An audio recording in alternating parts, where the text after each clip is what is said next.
আগামী 30শে ডিসেম্বর সোমবার সন্দেশখালী যাচ্ছেন রাজ্যের মুখ্যমন্ত্রী মমতা বন্দ্যোপাধ্যায়। প্রসঙ্গত, লোকসভা ভোটের আগে এই সন্দেশখালী নিয়ে কার্যত উত্তাল হয়েছিল রাজ্য রাজনীতি।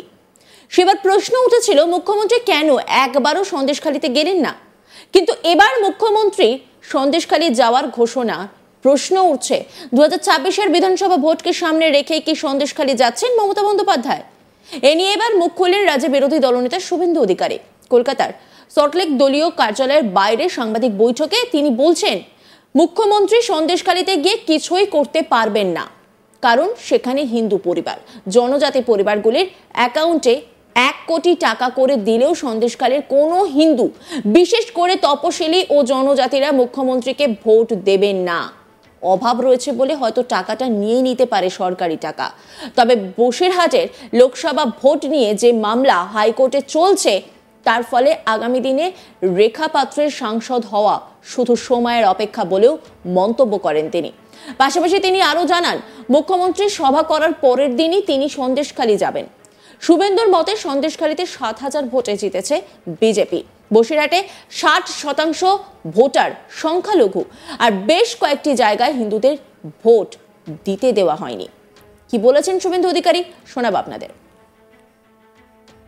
বাসন্তী এক্সপ্রেসওয়ে সহ বিস্তীর্ণ এলাকা যে আমাদের হাতের বাইরে চলে গেছে, এর সমস্যার সমাধান করা দরকার, দরকার। এই বাংলার জনগণকে ঐক্যবদ্ধ হতে আবেদন করব। তৃণমূলের পায়ের তলার মাটি নরম হচ্ছে বলে কি মুখ্যমন্ত্রী সন্দেশখালী যাচ্ছেন? কোনো লাভ হইব না। গত লোকসভা নির্বাচনে সন্দেশখালী থেকে আমরা 7,000 ভোটে লিড নিয়েছি। যে সন্দেশখালী থেকে 21-এর নির্বাচনে সুকুমার মাহাতো 70,000 ভোটে জিতেছিলেন, সেই সন্দেশখালী থেকে ভারতীয় জনতা পার্টি 7,000 লিড নিয়েছে। বসিরহাট আসন আমরা জিততে পারিনি, তার কারণ মুসলমান ভোট সেখানে প্রায় 60%-এর কাছাকাছি বসিরহাট লোকসভায়, এবং সেখানে বহু জায়গায় যেখানে হিন্দুরা সংখ্যালঘু, মিনাখা, বাদুড়িয়া, হাড়োয়া, বসিরহাট, সেখানে হিন্দুদের ভোট দিতে যেতে দেওয়া হয়নি, হয় না। কিন্তু সন্দেশখালী আমরা জিতেছি 7,000-এ।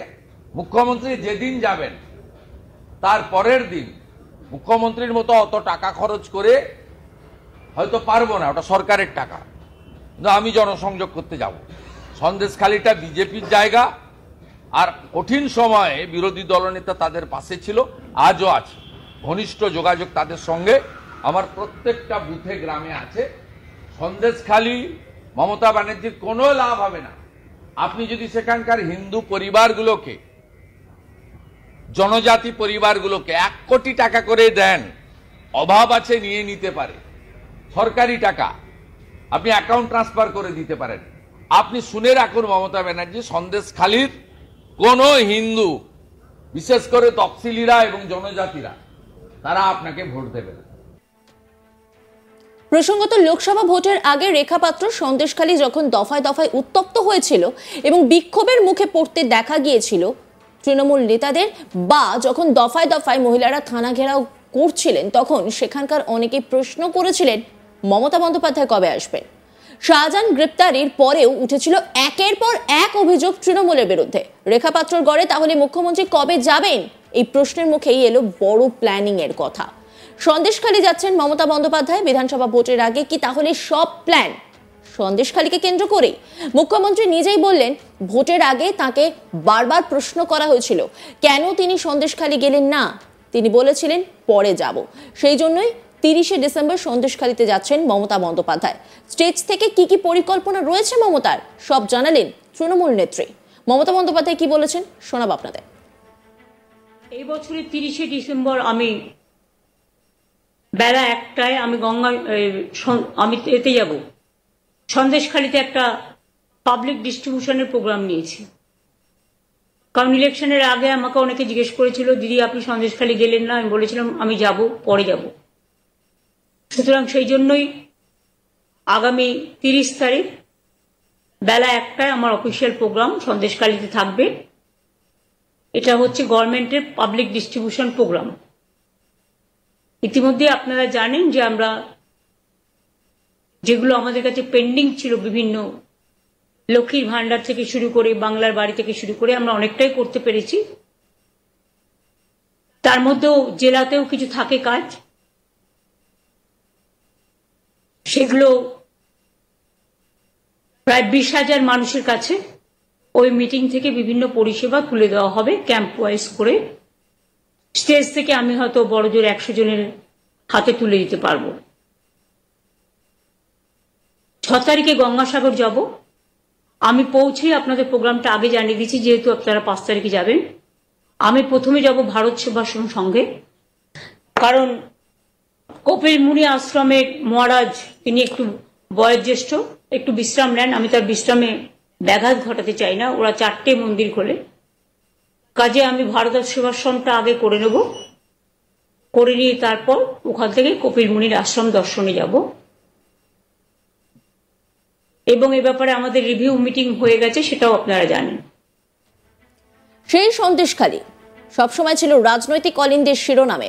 ভোটের আগে ও পরে রেখা পাত্রর আন্দোলন রীতিমতো বেগ দিয়েছিল শাসক দলকে। একসময় এমন হয়েছিল সন্দেশখালীতে গিয়ে রাজ্যের মন্ত্রীরা তৃণমূলের বিরুদ্ধে সব অভাব অভিযোগ শুনে সমস্যা সমাধানের বার্তা দিয়েছিলেন। এবার যাবেন মমতা বন্দ্যোপাধ্যায়। কিছুদিন আগে এই রেখার গড়ে মন্ত্রী সুজিত বসুর নামেও পোস্টার পড়েছিল।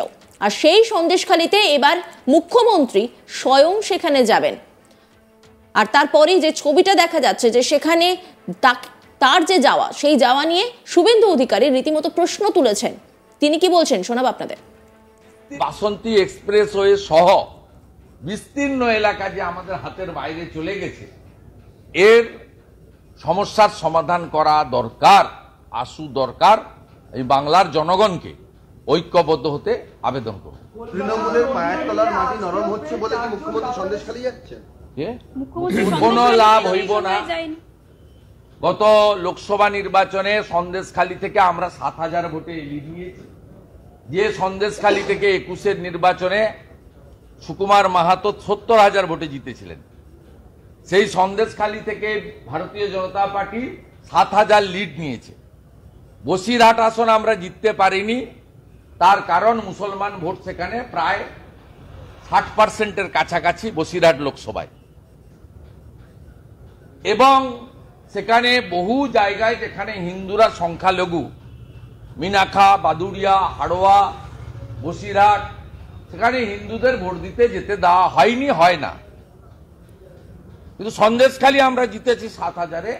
মুখ্যমন্ত্রী যেদিন যাবেন তার পরের দিন মুখ্যমন্ত্রীর মতো অত টাকা খরচ করে। অন্যান্য খবরের আপডেটের জন্য অবশ্যই নজর রাখুন আজ তাক বাংলার ইউটিউব স্ট্রিমিং এ। লাইক, কমেন্ট, শেয়ার এবং সাবস্ক্রাইব করতে ভুলবেন না।